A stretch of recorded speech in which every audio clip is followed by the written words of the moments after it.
এই পাশের দোকানগুলো করছিলাম, তারপর যখন কাজের সাথে কাজের সাথে যখন চলে আসলাম তখন দোকান আমি ছেড়ে দিয়েছিলাম। দোকান ছেড়ে দিয়ে দোকান ভাড়া দিয়ে দিয়েছি।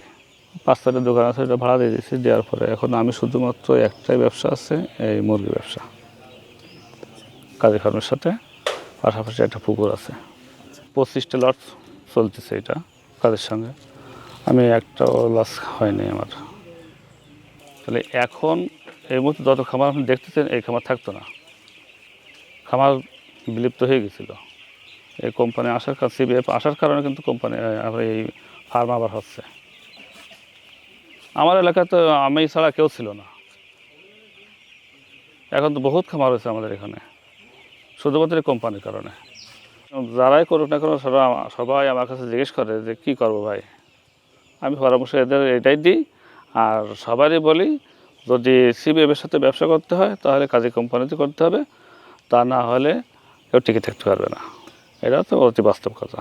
তো একটু থাকেন, আমি আসতেছি ভাই, কাজটা শেষ করে আমি আসতেছি। আচ্ছা ভাই, ঠিক আছে।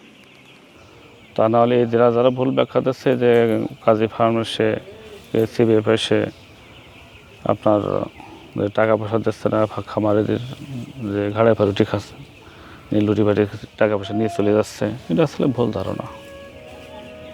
তাহলে যারা এই কথাগুলো বলতেছে যে তাদের টাকা নেই, তারা শুধুমাত্র সিবিএফ এর সঙ্গে ব্যবসা করতেছে, কোম্পানির সাথে ব্যবসা করতেছে, তো ভুল কথা।